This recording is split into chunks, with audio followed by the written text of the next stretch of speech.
അറിയോ പുള്ളിക്കാരിയെ? കാണുന്നുണ്ടോ വലിയ? നമസ്കാരം. നല്ല പരിചയമുണ്ട്. സിനി എന്നാണ് ചേച്ചിയുടെ പേര്, ഓർമ്മണ്ടോ?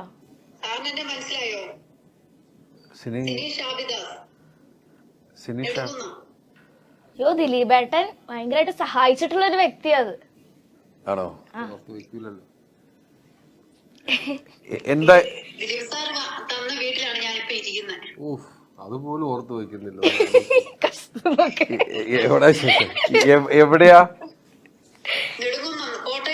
ആ ഒരു ബസ് ഡ്രൈവറുടെ. ഓ, വലിയ സന്തോഷം നേരിട്ട് കാണാൻ സാധിച്ചല്ലേ. അന്ന് എനിക്ക് വരാൻ പറ്റിയില്ല. ഞാനന്നൊരു ഷാജോണിനെ പറഞ്ഞു വിട്ടത്. അതെ അതെ, ഞാനിന്ന് ജോണിനെയും ഷാജോണിനെ വിട്ടു. എന്തായാലും ഭയങ്കര സർപ്രൈസ് ആയി പോയി. ഇപ്പോഴെങ്കിലും നേരിട്ട് കാണാൻ പറ്റിയല്ലോ, വലിയ സന്തോഷം. മക്കളെ കുഞ്ഞ് 9-ലായി അല്ലേ?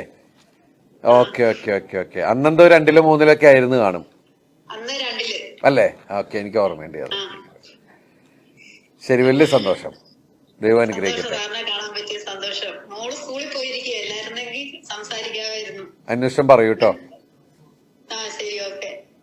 ശരി ശരി, താങ്ക് യു. സർപ്രൈസ് ആയി. അതെന്തായിരുന്നു കഥ? എല്ലാവരും അറിയട്ടെ. ദിലീപേട്ടൻ പെട്ടെന്ന് മറന്നുപോയില്ല എന്താന്നുള്ളത്. അല്ലല്ല, അതെന്താന്ന് വെച്ചാല് ബസ് അന്ന് സ്റ്റാൻഡിൽ നിന്ന് പുറത്തെടുക്കുന്ന സമയത്ത് അദ്ദേഹത്തിന് ഡ്രൈവ് ചെയ്ത അദ്ദേഹത്തിന് പെട്ടെന്ന് അറ്റാക്ക് വരികയും എനിക്കൊന്ന് കുഴഞ്ഞ് സ്റ്റിയറിംഗിൽ തന്നെ ഇതായിട്ട് മരിച്ചു എന്നാണ് കേട്ടത്. അന്ന് ഇവർക്ക് വീടും എന്നുവെച്ചാൽ വൈഫും ഒരു കുഞ്ഞും ഉള്ളൂ എന്നാണ് കേട്ടത്. അപ്പൊ ജോണിയാണ് ഈ വിഷയം വന്ന് പറയണത് എൻ്റെ അടുത്ത്, ജോണി ആന്റണി. ഇങ്ങനെ അവർക്ക് സ്ഥലവും ഇല്ല, വീടും ഇല്ല, ഒന്നുമില്ല എന്ന് പറഞ്ഞു. അപ്പോൾ അവിടുത്തെ പള്ളിയിലെ ആളുകളൊക്കെ കൂടി ഇടപെട്ടിട്ട് കുറച്ച് 3 സെന്റ് സ്ഥലം കൊടുത്തു. അപ്പോൾ ആ സ്ഥലത്ത് നമ്മുടെ ട്രസ്റ്റ് വഴി വീട് വെക്കുന്ന പരിപാടികളുണ്ടായിരുന്നു. അതിൽ ആ വീട് ശരിക്കും പറഞ്ഞാൽ തുടങ്ങുന്ന സമയം തന്നെയായിരുന്നു.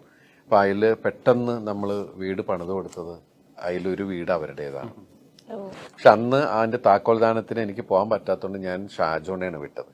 ഷാജോൺ ഒന്ന് പോയിട്ട് അത് കൊടുക്കണം എന്ന് പറഞ്ഞിട്ടാണ്. അതാണ് പെട്ടെന്ന്, ഞാൻ മുഖപരിചയമില്ലാത്തതുകൊണ്ടാണ് എനിക്ക് പെട്ടെന്ന് മനസ്സിലാവാഞ്ഞത്. ഇതുപോലെ ഒരുപാട് കാര്യങ്ങൾ ചെയ്യുന്ന ഒരു വ്യക്തിയാണ് ദിലീപേട്ടൻ. നെടുങ്കണ്ടം കോട്ടയെന്ന് പറഞ്ഞപ്പോഴാണ് പെട്ടെന്ന് എനിക്ക് കണക്ട് ചെയ്യാൻ പറ്റിയത് അല്ലെ. ഇതേപോലെ തന്നെ ഒരു ത്രോ ബോൾ കളിക്കുന്ന ഒരു നാഷണൽസിൽ പോകാൻ വേണ്ടി നിൽക്കുമ്പോൾ ഇതേപോലെ ഫണ്ടിന്റെ കുറച്ച് ഇഷ്യൂസ് ഒക്കെ വന്നപ്പോഴും ദിലീപേട്ടൻ ഇതേപോലെ ഒരുപാട് പേരെ സഹായിച്ചിട്ടുണ്ട് ആ ഒരു ടീമിനെ.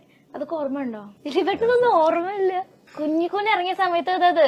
ഓ ശരി, ഓക്കെ. അപ്പം ചേട്ടൻ ഇങ്ങനെ ഒരുപാട് കാര്യങ്ങൾ ചെയ്യുന്നുണ്ട്, പക്ഷെ അത് അറിയുന്നില്ല ആരും.